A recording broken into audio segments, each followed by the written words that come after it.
Gênesis capítulo 22, nós vamos pensar esse texto, onde Deus põe Abraão à prova. Diz o texto sagrado, se você já encontrou, acompanhe rapidamente comigo. Depois dessas coisas, Deus pôs Abraão à prova e lhe disse: Abraão, este lhe respondeu: eis-me aqui. E Deus continuou: pegue o seu filho, seu único filho Isaque, a quem você ama, e vá à terra de Moriá. Ali ofereça-o em holocausto sobre um dos montes que eu lhe mostrar. Na manhã seguinte, Abraão levantou-se de madrugada e, tendo preparado o seu jumento, levou consigo 2 dos seus servos, e Isaque, seu filho, rachou lenha para o holocausto e foi para o lugar que Deus lhe havia indicado. No terceiro dia, Abraão ergueu os olhos e viu o lugar de longe. Então disse aos servos: esperem aqui com o jumento, eu e o rapaz iremos até lá, e depois de termos adorado, voltaremos para junto de vocês. Abraão pegou a lenha do holocausto e a colocou sobre Isaque, seu filho. Ele, por sua vez, levava às mãos o fogo e a faca. Assim os dois caminhavam juntos. Isaque rompeu o silêncio e disse a Abraão, seu pai: meu pai. Abraão respondeu: eis-me aqui, meu filho. Isaque perguntou: eis aqui o fogo e a lenha, mas onde está o cordeiro para o holocausto? Abraão respondeu: Deus proverá para si o cordeiro para o holocausto, meu filho. E os dois seguiram juntos. Chegaram ao lugar que Deus lhe havia indicado. Ali Abraão edificou um altar, arrumou a lenha sobre ele, amarrou Isaque, seu filho, e o deitou no altar, em cima da lenha. E, estendendo a mão, pegou a faca para sacrificar o seu filho. Mas do céu, o anjo do Senhor o chamou: Abraão, Abraão. Ele respondeu: eis-me aqui.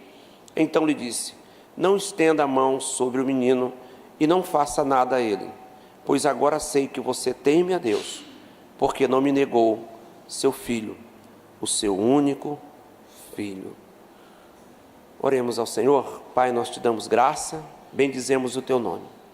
Ó Deus, tu inspiraste as Sagradas Escrituras para o nosso ensino, tu inspiraste. E nesta noite, ó Deus, oramos para que tu conceda-nos, por tua graça, o desejo não apenas de ouvir, nem apenas de ler, mas de aprender, de meditar e assimilar a tua palavra, para que possamos sempre manter viva dentro de nós a bendita esperança da vida eterna, que nos tem dado em nosso Salvador Jesus Cristo, que vive e reina contigo, ó Pai, e com o Espírito Santo, um só Deus e Senhor, agora e sempre, e a congregação diga amém. Podeis assentar, amados. Eu quero compartilhar com você alguns pontos importantes. Esse texto, na verdade, ele não começa aqui, ele vai praticamente desaguar aqui no 22, mas ele está lá atrás, onde há uma aliança de Abraão com Abimeleque. E aí, quando ele chega nesse ponto aqui, diz que depois dessas coisas, ou seja, depois de tudo aquilo que ele anteriormente já havia tratado e falado, ele vai chegar aqui, onde Deus vai pôr à prova. E esse é um dos assuntos que mais dividem as igrejas em nosso país, é a respeito do sofrimento do cristão. Vivemos num contexto onde ouvimos constantemente uma teologia de não sofrer, mas isso não é verdade. O crente sofre. O crente passa por lutas, passa por provações. E quando a gente olha para a história de Abraão, nós vamos nos identificar com ele em alguns pontos, em alguns aspectos. E é para isso que eu gostaria de chamar a sua atenção. Há quem diga que o sofrimento é resultado de uma ação demoníaca e que, portanto, o cristão não pode sofrer. Isso é uma mentira, uma inverdade. Porque as Escrituras afirmam que as lutas fazem parte da vida do crente. Por muitos anos, Deus se manteve em silêncio sem falar com Abraão. Entretanto, quando ele rompe o silêncio, cada palavra proferida por Deus é como uma faca afiada que entra profundamente no coração de Abraão. E nesse texto eu quero chamar a sua atenção para nós observar o sofrimento na vida desse patriarca, sofrimento esse causado pelo próprio Deus.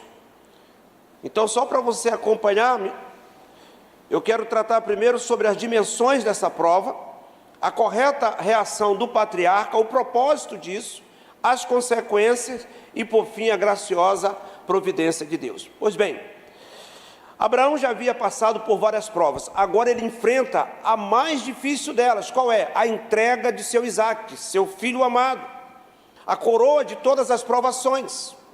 Abraão e Sara tiveram grande dificuldade para ter um filho legítimo, herdeiro da aliança, para dar continuidade à geração santa e eleita. Deus pede Isaque em sacrifício, o que praticamente impossibilitaria o cumprimento das promessas divinas ao patriarca Abraão. Mas, contudo, podemos já de imediato vermos por que foi chamado o pai da fé. A resposta de Abraão em obediência, confiança em Deus, nos revela o vigor da sua fé no meio dessa grandiosa aprovação na qual ele foi abençoado por Deus, e nos revela, nos mostra o vigor da sua fé. Os versos 1 e 8, eu partilhei meu texto assim, esbocei ele, verso 1 e 8, nós vemos Abraão indo para o sacrifício. Abraão conduz Isaque até o monte Moriá. Deus chama Abraão para uma dura prova, verso 1. Oferece seu amado filho Isaque em holocausto no monte Moriá, no verso 2. Abraão prontamente preparou tudo o que era necessário, no verso 3. Após 3 dias de caminhada, Abraão contemplou de longe o local do sacrifício, no verso 4. Então se despediu dos seus servos e, na companhia apenas do seu filho, se dirigiu ao monte, levando o material para o holocausto. Quando questionado a respeito do sacrifício, Abraão lhe respondeu: Deus proverá para si meu filho cordeiro para o holocausto, versos 7 e 8. Aspectos importantes desse texto: além do amor de um pai por seu filho, outros detalhes vão nos ajudar a compreender essa prova. Isaque era legítimo filho da promessa. Fora concebido por uma miraculosa ação divina, que era a linhagem da semente pactual e a encarnação do futuro social e espiritual de Abraão. A prova foi radical. Ainda que Abraão cresce na ressurreição de Isaque com vida, o preço de sacrificar o próprio filho é muito elevado para qualquer ser humano. A reação de Abraão, a ordem recebida de maneira impressionante, sua disposição para obedecer a Deus, não foi expressão de desamor, de demência mental, sádica ou ainda de cega devoção religiosa. A prova de Abraão nos ensina que devemos enfrentar as provações de nossa fé, convictos do bondoso e absoluto controle divino sobre cada situação. Nada há que aconteça na história que não esteja dentro do eterno desígnio e decreto divino, nem mesmo o sofrimento e aprovação da igreja. As provas são servas de um propósito maior e mais glorioso da parte de Deus: conformar-nos à imagem de Cristo e nos habilitar a refletir melhor a sua glória. Paulo diz isso lá em Romanos, capítulo 8, versos 28 e 29, e 2 aos Coríntios, capítulo 4, versos 7 a 2. A maneira mais adequada de enfrentarmos a provação e com fé e devoção a Deus, pois ainda que estejamos no meio do olho do furacão, o Deus único e verdadeiro permanece sendo soberano, santo, justo, infinito, todo-poderoso, misericordioso e fiel, quer conheçamos ou não a razão da prova.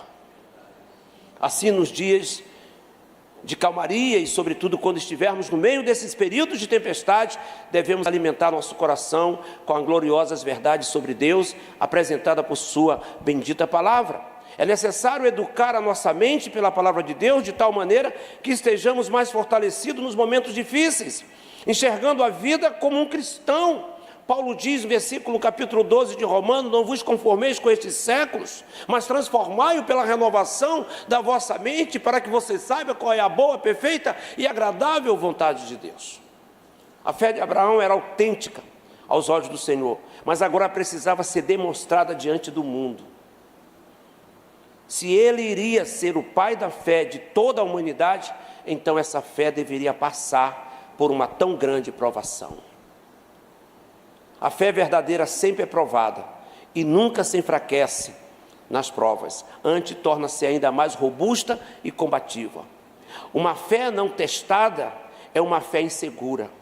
A fé desse patriarca era adulta e era guerreira. Na escola da fé, teremos provas ocasionais ou jamais saberemos onde estamos na caminhada com Deus. A prova da família, quando Deus lhe ordenou sair do meio da sua parentela para uma terra desconhecida, era uma prova.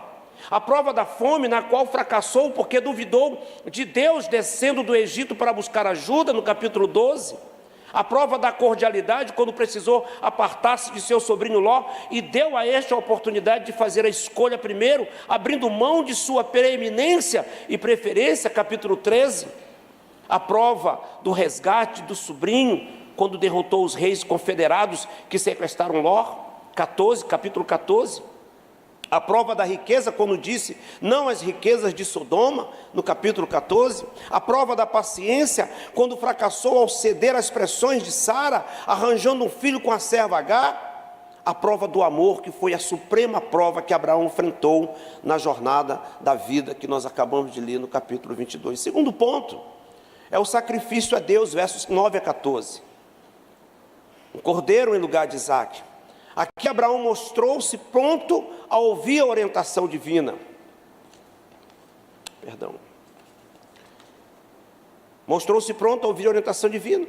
E alguns aspectos importantes. Primeiro, a disposição de Abraão, do princípio ao fim, disposição de Abraão para a obediência, que permaneceu firme, mesmo diante do altíssimo preço exigido pela fidelidade ao Senhor da aliança. O temor a Deus. A disposição de Abraão à obediência revela a submissão, confiança no Senhor como parte essencial da relação desta aliança, deste pacto.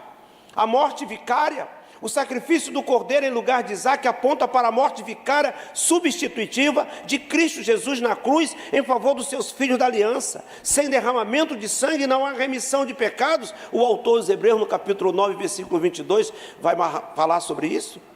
Por isso Jesus é o cordeiro que foi morto desde a fundação do mundo, Apocalipse 13, e a sua morte nos livra da morte eterna e da separação completa de Deus. O sacrifício do cordeiro, do carneiro, é um lugar de Isaque que nos ensina que devemos preservar confiantes em Deus durante toda a provação, não apenas no começo. Pois em toda a nossa vida cristã somos convocados a manifestar confiança em Deus como soberano governador e redentor dos que creem. Essa perseverança é um dos sinais dos verdadeiros crentes.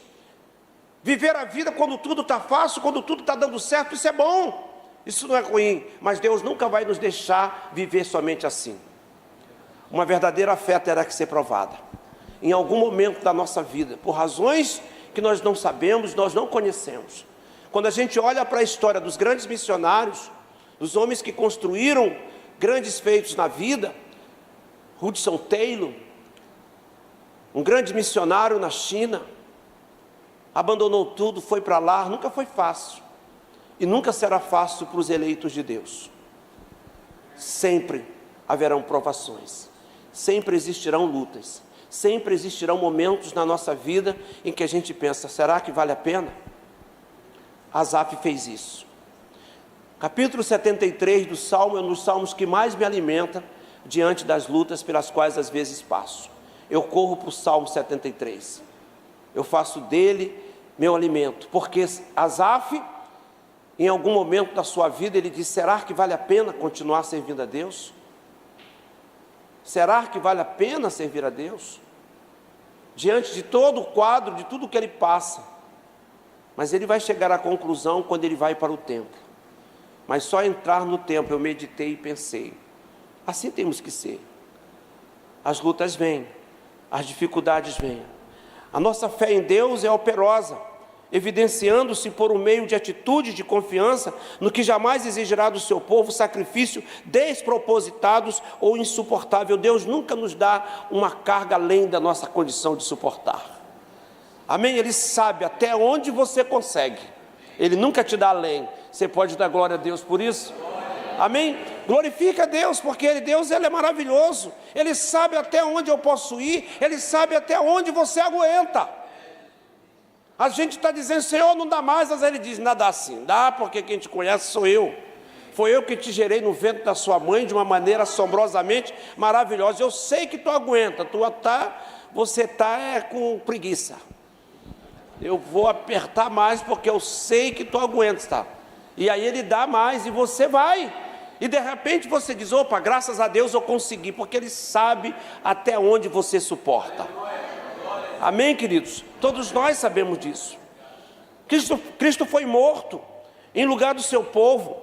Ele foi substituído, preparado pelo Senhor para receber a pena de morte, para o pagamento da nossa pena moral. Sua morte vicária foi uma oferta perfeita que satisfaz a santa justiça de Deus Pai, justificando o seu povo eleito. Isaías diz isso no texto de Isaías 53, 10, 12. Ele levou sobre si nossas dores, nossas enfermidades, o castigo que nos traz a paz estava sobre ele, e pelas suas pisaduras fomos sarados. Quem creu em sua pregação? Esse é o motivo pelo qual a mensagem da cruz é o centro do Evangelho. Não há Evangelho sem cruz. Ele é o centro. A proclamação da morte de Cristo na cruz. Terceiro ponto que eu compartilho com você, o abençoados pelo sacrifício, a partir do verso 15, 19. Abraão retorna de onde partiu. Nós lemos lá no texto, ou seja, ele estava em Berseba, no verso 19. E esse episódio é um divisor de águas na história do patriarca Abraão. Por quê? Porque ele foi de Berseba para Moriá como homem de fé, e ele volta de Moriá para Berseba como homem de garantias. Se a viagem de ida foi provavelmente com o coração partido e de dor, a viagem de volta foi com uma exultação indivisível. São as palavras, essa palavra foi dita pelo reverendo Hernandes Dias Lopes. As bênçãos da provação. Deus dá prova. Depois da prova vem a promessa. Deus faz menção da obediência de Abraão como consideração do pacto no verso 16, e agora ele confirma a promessa do pacto, está lá em Hebreus 6,13. E os aspectos importantes é que Deus confirma seu pacto com Abraão, traz a ele a garantia do cumprimento da promessa, e temos também os dividendos da promessa. Todas as vezes que somos provados, nós somos abençoados por Deus. Creia nisso. Nas provações nós temos a oportunidade de nos fortalecer na fé e estreitarmos a nossa relação com Deus. Eu vou abrir um parênteses, esta igreja completa 24 anos e eu tenho a plena convicção de que ao longo desses 24 anos, o bispo Valnei experimentou muitos momentos, talvez tenha feito do seu gabinete o seu lugar de derramar as suas lágrimas, de chorar aos pés do Senhor.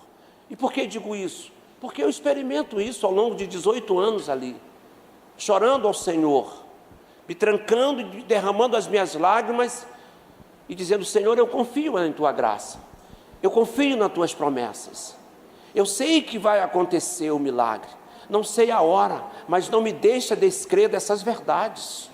Eu preciso disso para a minha vida, porque é isso que me sustenta. Eu preciso desfrutar da Tua companhia, não só quando tudo está bem, mas mesmo quando eu estou nos piores momentos, eu preciso desfrutar da Tua presença, pois a Tua presença me faz bem demais. Precisamos disso. Então, ao longo desses 24 anos, certamente experimentou isto, porque eu tenho vivido momentos maravilhosos ali, mas eu costumo sempre dizer lá na igreja: a vida cristã é um ciclo. Existem momentos em que tudo está bem, e todos nós experimentamos isso. Todos nós experimentamos um tempo de fartura na nossa vida, mas ele não é para sempre. Por isso nós precisamos estar com sabedoria em momentos de grande prosperidade, porque o grande perigo da igreja é simplesmente se deixar relaxar nos momentos de grande prosperidade.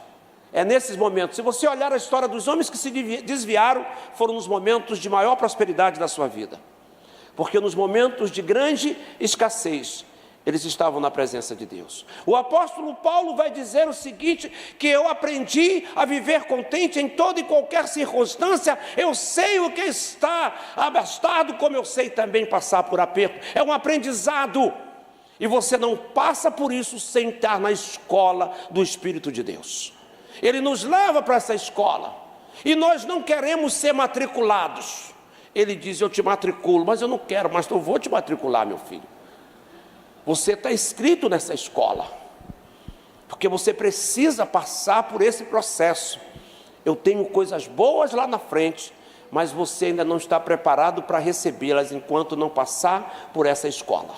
É o aprendizado, é as lutas e as batalhas pelas quais nós precisamos passar. Então, nas provações, temos a oportunidade de nos fortalecer na fé e estreitarmos a nossa relação com Deus, pois a sua companhia se revela ainda mais graciosa e poderosa quando estamos na sua dependência em dias difíceis. Como é bom depender de Deus. A minha esposa sabe disso, do que eu estou falando agora. Essa semana, bispo, sentei com ela e disse: olha, está difícil, a coisa está feia. Quando as reservas vão embora, só Deus, meu irmão. E eu disse: Nívia, está complicado. Falei: vou tirar essa semana e vou para a igreja me consagrar e buscar Deus, vamos orar.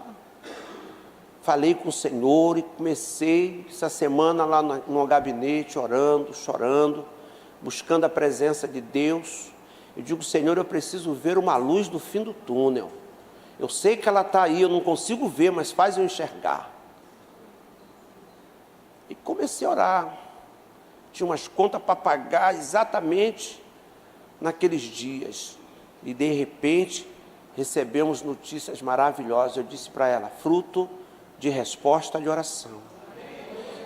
Eu entendo, igreja, irmãos, bispo, eu entendo que Deus nos permite passar por isso, porque Ele quer que aquilo que a gente vai obter deve vir como resposta de oração a Ele. Não vamos correr para lá, não vamos correr para cá. Eu sei que é difícil depender de Deus. É difícil. A gente pensa em amigos, a gente pensa no gerente, a gente pensa em muita gente. Mas há um momento que Deus endurece o gerente, endurece os amigos, endurece a sogra, endurece o coração de todo mundo, até da sogra. E não adianta tu bater que não sai nada. Não é ela que está fazendo isso, é o Senhor que quer que você dependa dEle. E quando você menos espera, a coisa acontece. Antes de vir para cá agora, eu pedi a minha esposa, eu disse: Nívia, paga essa conta aí que entrou um bônus. E estava vencendo exatamente hoje a conta. 2 contas. Se paga aí que entrou um bônus. A conta estava zerada.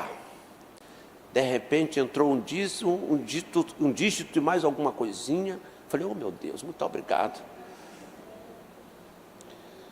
Mas a gente precisa passar por isso. É importante para a nossa vida. Eu pensei e falei com Deus: o que eu traria para uma igreja que está completando 24 anos? É só vitória? É. Mas até chegar aqui, teve uma trajetória, teve uma caminhada. Você pensou em algumas vezes desistir. Eu digo isso porque às vezes, bispo, eu cheguei à conclusão. Eu completei agora 21 anos, vou completar 22 anos de ministério pastoral. E eu cheguei naquele lugar há 18 anos. E houve momentos que eu disse: será que eu realmente, é isso que eu quero? Será que Deus me quer realmente? Eu me lembrei de uma palavra de um homem chamado John Ryder, um homem de oração. Eu sempre gostei de ler biografias. Elas me estimulam bastante. E eu faço citações desses homens o tempo todo das minhas pregações, porque eu os leio toda hora. E um dos grandes homens que me ajudou na minha vida de oração, que eu me inspirei muito, chama-se George Miller. Um grande evangelista do século XIX, George Miller, o homem que Deus respondeu 50.000 orações. O homem que disse no início da sua carreira, quando se converteu aos 19 anos num culto no lar, que ele dependeria de Deus para tudo na vida. E um dia ele estava sem um centavo na sua casa, e chegou um irmão e perguntou: doutor Jorge Miller, o senhor precisa de alguma coisa? E ele disse que não preciso de nada. E aquele homem saiu, foi embora. Quando aquele homem estava na estação, Deus disse para ele voltar e dar $100 para o George Miller. Já velho, George Miller foi internado. Depois de muitos dias internados, sem ter plano, sem ter nada, quando ele saiu, a secretária do hospital disse: a sua conta já foi paga. Leia a história desse homem. Impactou a minha vida de oração. E eu digo: Senhor, se tu ainda vai poder fazer alguma coisa, se ainda existe algum Jorge Miller no mundo, que seja eu. Nós queremos muito de Deus, mas estamos dispostos a pagar o preço? 3, 4, 5 horas aqueles homens oravam. 4 horas da manhã, enquanto todos estavam dormindo, ele estava de joelho diante do altar de Deus. Um dos grandes movimentos maravilhosos aconteceu na Coreia. Deus derramou o seu Espírito naquele lugar. As igrejas eram abarrotadas. 4, 5 horas da manhã, pessoas na fila para entrar no templo para orar a Deus. Isso tem que ser a presença de Deus, irmãos. Eu espero, se Deus, eu peço muito, se Deus vai fazer eu não sei, mas quando eu leio as histórias desse homem, eu digo: será que Deus vai me conceder a graça de ver isso? Imagina, bispo, uma multidão de gente caída nessa avenida Nilo Peçanha, sedenta por Deus, carro parando, e as pessoas sem saber o que está acontecendo, sem espaço para entrar neste lugar, imprensando ali na parede, porque quer Deus, caindo, se confessando pelo pecado que está cometendo. Eu ainda creio que Deus pode fazer isso. Eu creio que Deus pode fazer isso. Eu oro por isso, meus irmãos. Se Deus não fizer na minha geração, eu espero que Deus faça na geração das minhas filhas. Mas eu creio que Deus ainda vai derramar grandes coisas como no passado, porque a Bíblia diz que Ele não mudou. Ele é o mesmo ontem e será eternamente. Eu estou caminhando para nós encerrarmos. A doutrina da aprovação é a resposta bíblica para a questão do sofrimento. Esse ensinamento é oposto à fábula que o homem natural deseja ouvir. Contudo, devemos resistir ao ensino de que o sofrimento não faz parte da vida cristã e pretendermos a nos alegrar nos frutos produzidos pelas provações pelas quais passamos. É um erro achar que não, eu não tenho que sofrer, eu não aceito isso. Meus irmãos, não está na Bíblia isso. O Senhor Jesus, antes mesmo de ser assuntos, mesmo antes de receber toda aquela glorificação, Ele recebe uma coroa de espinho. Vale a pena enfrentar as provações na dependência de Deus, pois Ele tem reservado, ricas e gloriosas bênçãos ao seu povo fiel. Ainda que eu e você não compreendamos as razões de muitas provas, e nós não compreendamos, não adianta. Nós não sabemos o que dizer, nós não entendemos nada diante de um quadro ruim. O que você diz? Como pastores, nós recebemos pessoas que vêm aflitas, porque elas querem ouvir alguma coisa, mas diante da situação, tudo que a gente pode fazer é abraçá-las e chorar com elas. E dizer, como disse agora recente o bispo, nós precisamos consolar. Deus nos consola para que possamos consolar a outros. Eu preguei recentemente na igreja e falei sobre isso. Somos instrumentos de Deus. Deus me consola nesse momento para que amanhã possamos consolar a outros, meus irmãos. Ainda que eu não possa compreender as razões de muitas provas, em lugar de nos afundarmos em questionamento, devemos nos fortalecer na comunhão com Deus, recebendo dele a força e a graça necessária para enfrentar o dia mau. Há 28 anos atrás, quando já desejei, eu e minha esposa casarmos, estávamos precisando. Hoje o casamento é um negócio, né? O pessoal é diferente, nós casamos, né? Fulano deu 5.000 salgado, o outro deu não sei o quê, papapá. A minha filha já casou no outro. Eu, muito inocentemente, bispo, falei com a minha filha, ela casou em 2021, eu disse: minha filha, faz um negócio mais simples, nada de coisa. Aí, não, pai, não sei o quê, e conversando com o noivo, aí foi um tal de Bauru, como é que é? É um negócio que tem, aí quando chegou lá, ela viu apresentado, que eles fazem uma apresentação linda. Aí diz o meu genro que ela chorou quando viu aquilo. Mas quem chorou depois fomos nossa família e a família dele. Nós que choramos. Quem chorou de verdade fomos nós. Aí eu falei para ele, para o meu genro, falei, poxa, Fred, ele falou, não, pastor, a Isabela ficou tão maravilhada, chorou, se emocionou e tal. Falei, tá bom. Ela trabalhava, ela dá aula de inglês, dava aula de inglês, né? E aí, ele também, falei, tá bom. Aí fizemos lá os cálculos, quanto que vai ser essa brincadeira? Aí fez o cálculo e dividiu para as 2 famílias. E falei, iam casar em 2022, né? Aí veio a pandemia, eles anteciparam, talvez ficaram com medo, aí aproveitaram, casaram logo, casou em 2021, e aí foi indo e pagamos, e todo mundo ajudou. Eu falei, como que é diferente? Eu me lembro do meu casamento. A Nívia deve ter chorado de raiva. A minha esposa deve ter chorado de raiva. Não é possível que é assim. 5 mil, eu lembro que a minha irmã nos deu 5 mil salgados. O negócio foi tão maravilhoso assim que ganhamos tudo também. Mas até um camarada que era para fazer o serviço lá, o serviço que a gente comprou para fritar o salgado, no dia do casamento o cara não tinha nem fogão, nem gás, nem nada para fritar o salgado.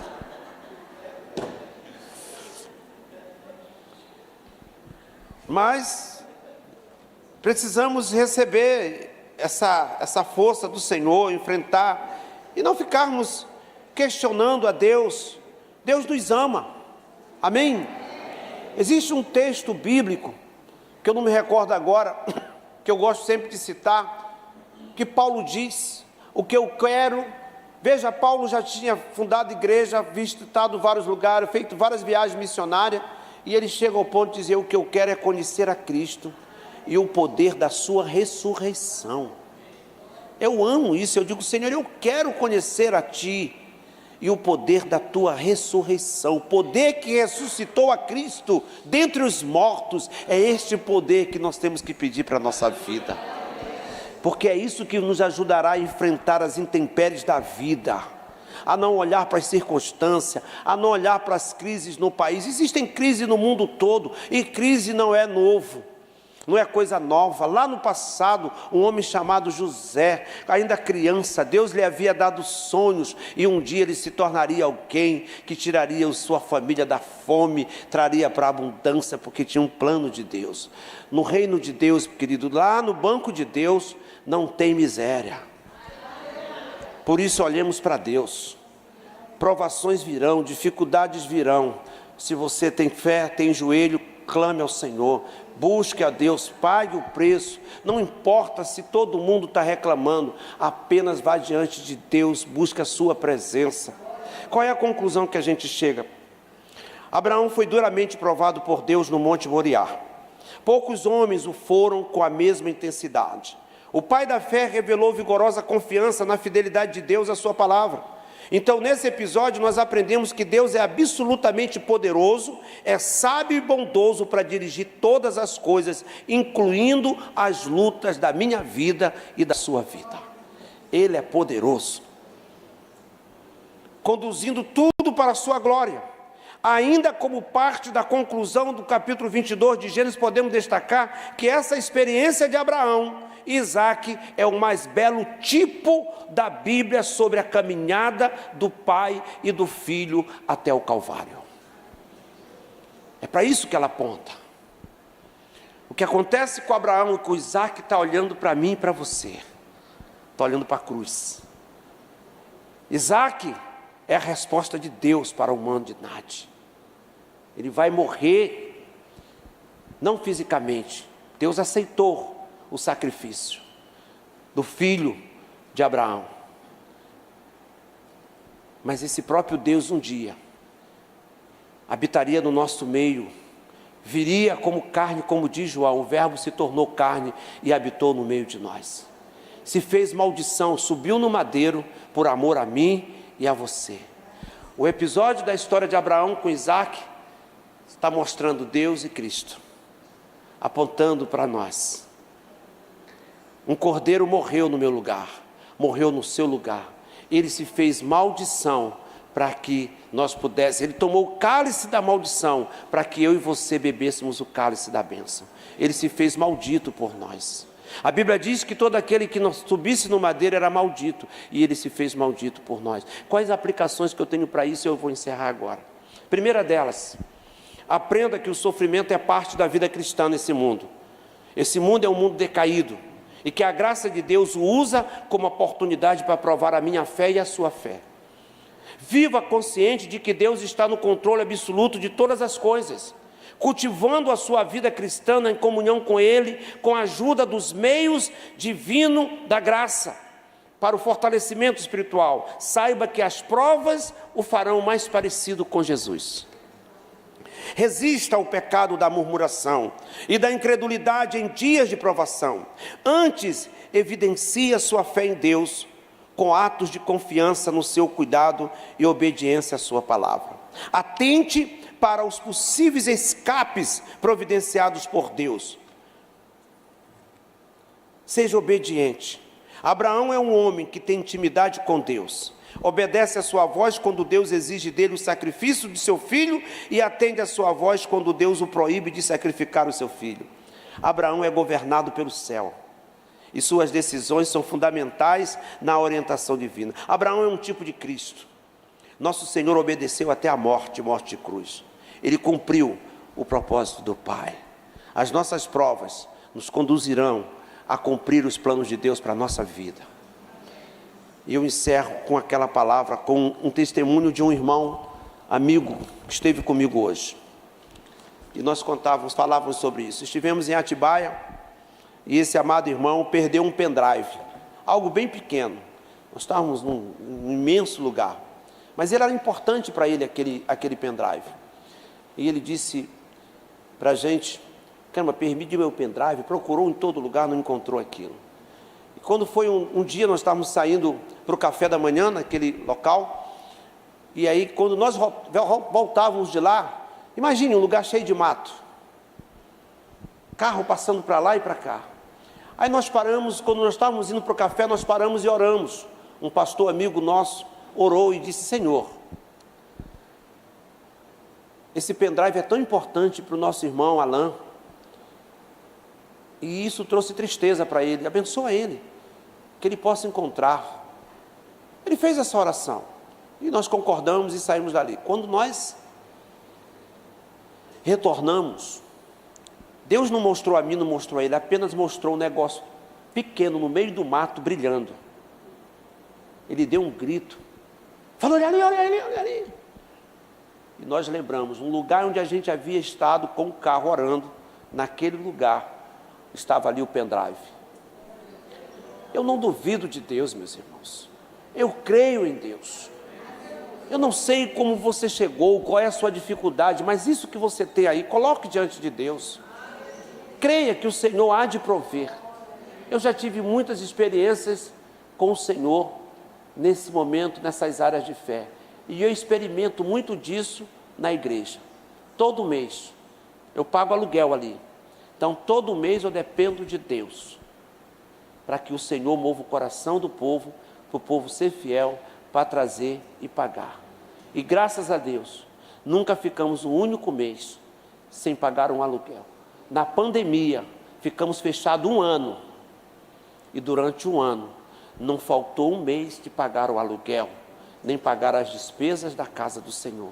Isso não é estratégia minha. Isso não é porque a igreja me ama. É porque Deus nos ama. Amém, querido? Que Deus abençoe sua vida. Bispo, muito obrigado. Amém? Pode louvar a Deus com as suas palmas.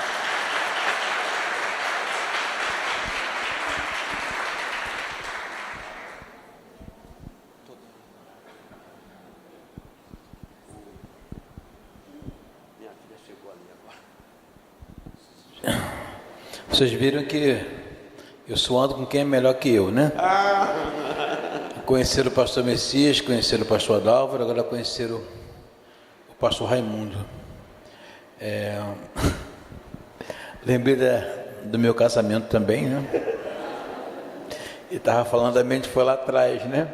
Eu corri na tábua de bolo, um compensado, para cortar as cabas de vassoura, fazer o pé. e cobri com papel laminado, porque eu ganhei o bolo, mas não ganhei a tábua, né? Meu pastor, faz o seu casamento lá no terraço, mas 10 horas tem que acabar. 10 e 1 eu estou lá para expulsar todo mundo. Hoje em dia, né? É um circo, só falta o palhaço, né? Tem isso, tem aquilo, tem atração, tem pirotecnia, tudo, né? Os tempos mudam bastante. Eu creio que falta fazer alguma coisa ainda. Quero convidar você a ficar de pé. Ele falou sobre provações, né? E muitas vezes as pessoas não pensam que não pode suportar. Talvez você esteja passando por um momento difícil, complicado na sua vida. Se é o caso, você vai colocar a mão no seu coração. O pastor daqui vai orar por você. O pastor Raimundo trouxe essa palavra. Eu creio que Deus também quer que ele ore por nós. Então você que está vendo a provação aí no seu lugar, coloque a mão no seu coração. E vamos ter um momento de oração nesta hora. Como diz a música, né? Minhas provações não são maiores que o meu Deus. Amém. E não vão me impedir de caminhar. Amém. O pastor vai orar. Nosso Deus e Pai, Tu inspiraste a Tua palavra. De nós mesmos, nós nada temos para dar, a não ser aquilo que vem de Ti. Nós Te glorificamos e bendizemos o Teu nome. Esta é a Tua igreja e este é o Teu povo. Tua palavra, Tu diz que Tu sondas os corações. E Tu conheces o segredo mais íntimo do nosso coração. Às vezes não conseguimos sequer abrir a boca, mas apenas gemer. E Tu já conheces. E Tu já sabes exatamente onde dói. E nesta noite, ao trazer a Tua palavra a esta casa de oração, ao Teu povo, para a glória do Teu nome, Senhor, eu oro, ó Deus, rogando por Tua infinita graça e misericórdia, que as necessidades mais básicas existentes no meio da igreja agora sejam por Ti supridas, seja na área, Senhor, financeira, seja na área matrimonial, seja na área, ó Deus querido, da saúde, seja em ministério, no que for. Ó Deus querido, uma situação dentro de casa, uma situação no emprego, uma situação, ó Deus, ó Pai, buscando, ó Deus, uma orientação para uma decisão que precisa ser tomada, ó Deus querido. Então nesta hora, meu Deus, abre os olhos, meu Deus, para que Tua igreja, para que Teu povo possa enxergar, ó Deus, essa luz, esse caminho, essa solução. Pois Tu és Deus e Tu és Senhor, não é impossível para Ti em toda a terra. Tu és Deus e Tu és Senhor. Tu disseste para o Teu filho no passado, Josué: seja forte, seja corajoso. Você conduzirá esse povo, você fará com que esse povo atravesse e chegue do outro lado, dando continuidade à obra de um outro servo teu, Moisés. Por isso, Senhor, nesta hora, a pai, a mãe, há pessoas aqui, há um pai, há uma mãe, há um jovem, há um menino, uma menina, um senhor, uma senhora, ó Pai, que tem uma necessidade que nós não conhecemos talvez, mas que Tu não conheces. Oramos para que nesta hora livramento seja dado. Se existe alguma artimanha, se existe alguma ação do mal, alguém tentando tramar algo, anula agora, meu Deus. Anula essa ação do mal na vida de quem quer que esteja aqui, meu Pai. Não permita. Visita aquela rua, visita aquele local ali, Senhor, aquela ação do mal. Deus querido, faz cair por terra. Deus bendito e amado, nós Te damos graças. Pedimos pelos casais, abençoa os casamentos, abençoa, meu Deus, os nossos filhos, abençoa, Senhor, os nossos filhos, para que eles não tenham outro prazer, senão de Te buscar, de Te servir. Ó Deus, separa-os para o trabalho da Tua obra, Senhor. Faz isso com as meninas, com os rapazes. Deus, abençoa aqueles que estão na intenção de construir um lar, abre portas, Pai bendito e amado, na autoridade do nome de Jesus, nós oramos, na certeza de que Tu não só fará o que Te pedimos, mas fará muito mais daquilo que sequer pensamos ou imaginamos, em nome de Jesus, e que você creia no seu coração dizendo amém. Obrigado. Sobe aqui, Nívia, sobe aqui. Sabe quem? Para quem não conhece, essa é minha filha Samara. Está vindo agora dos seus estudos. Se Deus quiser, ano que vem se tornará uma médica para a glória do Senhor. Amém. Em nome de Jesus, para a glória do Senhor. Aleluia. Minhas provações não são maiores que o meu Deus, e não vão me impedir de caminhar. Se diante de mim não se abrir o mar, Deus vai me fazer andar por sobre as águas, rompendo em fé. Minha vida se revestirá do teu poder, rompendo em fé. Com ousadia vou mover no sobrenatural. Vou lutar e vencer, vou plantar e colher. A cada dia vou viver, rompendo em fé, rompendo em fé, rompendo em fé. Minha vida se revestirá do teu poder, rompendo em fé. Com ousadia vou mover no sobrenatural. Vou lutar e vencer, vou plantar e colher. A cada dia vou viver, rompendo em fé. A cada dia vou viver, rompendo em fé. A cada dia vou viver, rompendo em fé. Aleluia, glória ao teu nome, Senhor. Glória a ti, Pai. Nós oramos pelo pastor Raimundo, Senhor. Oramos pela Nívia, pela Samara, pela sua outra filha, Senhor. Em nome de Jesus, abençoa essa família. Abençoa, Senhor, a igreja, a nossa igreja cristã de Nova Vida, ali, Senhor, na rua Itaboraí. Pai, eles estão, ó Pai, numa luta para comprar um imóvel. Senhor, abra o caminho, Senhor, para que eles comprem, para que eles consigam, Senhor, comprar o imóvel para aquela igreja. Abençoa com prosperidade, faz prosperar cada vez mais aquele ministério. Abençoa nossos irmãos ali, Pai. Nós te agradecemos, te louvamos em nome de Jesus. Nos leve em paz para a nossa casa, Senhor. Nos proteja, Pai. Por tudo te louvamos em nome de Jesus. Amém. Vai em paz, Deus te abençoe rica e abundantemente.